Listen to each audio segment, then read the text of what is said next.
A life of tragedy, but through it all, they've remained close, carrying on, enriched by love. They've enjoyed triumphs and felt the pain from losing loved ones. They're a typical American family. You'll meet the strong-willed and loving matriarch, Faye Whitley, the kind and supportive sister, Mary, and the last surviving brother, Dwight. They'll share their lives, interesting family stories, and their losses with you. They discuss in detail the rise to stardom of one of country music's greatest singer-songwriters, Keith Whitley. The video was shot in Sandy Hook, Kentucky, at the home of Mrs. Faye Whitley. Now, during the video, you'll be taken on a tour of the Keith Whitley Memorial Exhibit by Dwight's wife, Flo Whitley. You'll see clothes, guitars, awards, and other personal items which belong to the late Keith Whitley.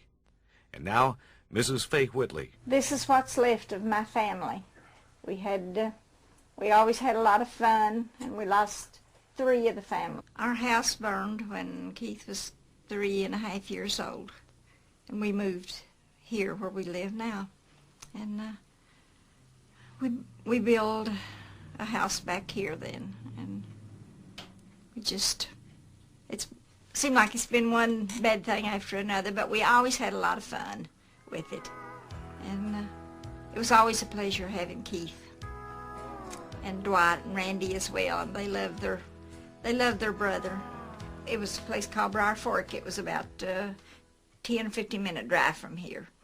We lost our house on Christmas Eve, and they lost everything, every toy, everything they had. What caused the fire? We never knew. We think from a gas heater, overheated. What year did you move here, and what was here at the time? Well, we 1957. Well, there was a house here, a 2-story house, and Dad bought that, came in, put in a new kitchen, did a whole lot of work, and then it was during the storm. 4 or 5 years later it burned through an electrical storm. And neither time did they have very much insurance, not enough to even help put anything back, so that's when they decided to go to a mobile home. And then with an increase in the family of a niece, Dad decided to build on it. And that's when Keith got his room. Was he excited about that? Very. What were the sleeping arrangements? Mom and Dad had the back bedroom, and Keith had the middle bedroom. I don't know where you and Randy slept. I wasn't living here. See, Flo and I had a trailer in the back. We were married by the time the house burned in 1966. Flo and I lived in the back, and Randy and Keith were the only 2 at home with Mom and Dad. And on the night of the fire, I heard a lot of commotion outside, and I looked out and I saw flames, and I thought it was our neighbor's new house. And I ran out, and when I got up here, I saw it was Mom and Dad's house. And 2 friends of mine had seen lightning hit the corner of the house, and they woke up Mom and Dad, Randy and Keith, and had them outside. If they hadn't seen it, they probably would have burned in the house. And this was in July of '66. So Dad, rather than build another house, they needed something to live in rather quick. So he bought a new mobile home and moved it in, and then added on the parts you see now in the back and the front. And that's when Keith got his bedroom. Did he and Randy room together? Yeah, they roomed together, and they were the only 2 with Mom and Dad at that point. What year was this? '66. Was Keith always interested in music? Always. He never done anything else. I said to him once, I said, "No, you think you ought to go to school and do something else?" And he said, "What would I do besides sing and play?" He said, "That's all I ever intend to do. I'm going to high school and graduate." And then he said, "I'll never do anything else but play music," and he never did. Did you and Keith have a group? Yeah, we did, but this lady right here is responsible for all of us playing music.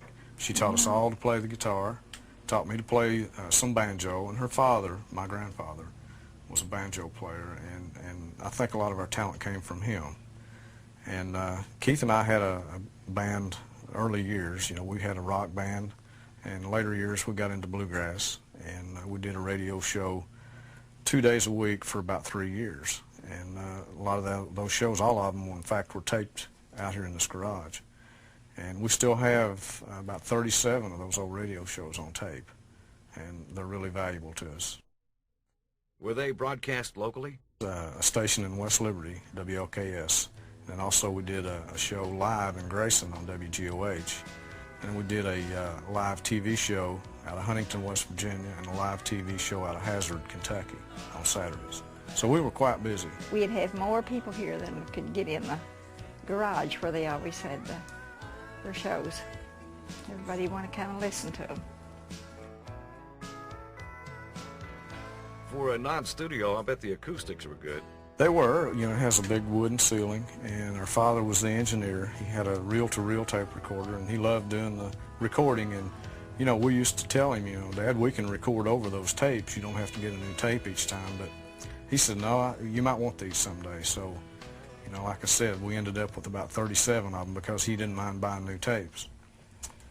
At the time Keith turned professional, you know, I was married, and I had a couple of young sons, and I had some opportunities. Felt like I needed to be a father first, and that's what I did. Keith tried, you know, for years to get me to go with him.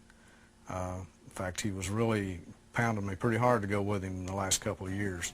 But, you know, I kept putting him off, and I wish now that I had gone, maybe things had been different, you know, if I'd been with him. But, you know, not only my brothers and I were into music, my sweet sister here used to sing in high school, and I think she's really talented. She could have had a career of her own. Well, I married rather young and moved away and had a son that, by the way, was only 6 years younger than Keith. Were they more like buddies than uncle and nephew? Yes, he's like a son to Mom.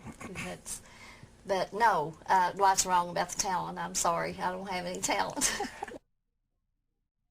Dwight, describe the old phonograph you used to listen to. It was an old Philco. It had a radio on the top, tube type, and then you had a drawer you could pull out, and the bottom had a 78 turntable. And Mom had a real good collection of Hank Williams, Lefty Frizzell records, and we all learned from those records. And you know, we didn't really know a lot about playing the guitar, but Mom was a good teacher. She got us started.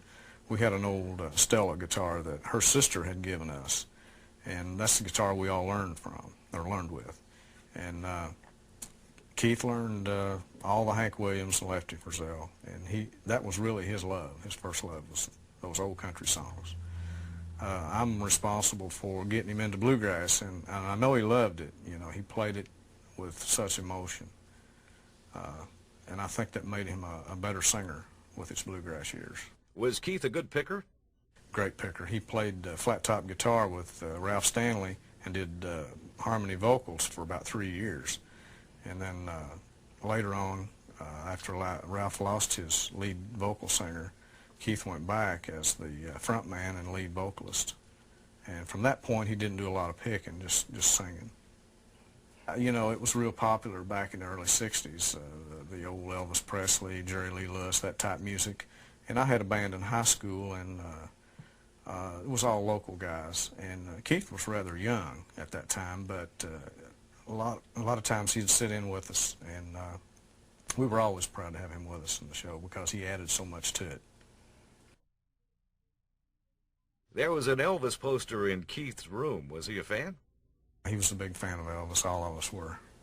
When Keith and Ricky Skaggs did the tribute album to the Stanley Brothers, that was pretty much nationwide, and in several countries. Japan is a big you know, they have a big interest in bluegrass, and they were very popular in Japan, and did go to Japan a couple of times, and Europe once. That was when he really broke through on the big scene, was when they did their first album. And he did 2 albums with Ricky, and then they were on about 15 albums with Ralph Stanley. So Keith did quite a bit of recording. You know, by the time he was 18, he was on like 15, 16 albums. I hated to see him go, but he wanted to so bad that I just didn't say anything. He always had to call me just a minute before he'd get on the plane. And I'd wish that he didn't call till he'd get there. But he had to let me know that he was leaving, and he had to let me know as soon as he got there. And he had a real good time. He loved it there, but he got homesick every time.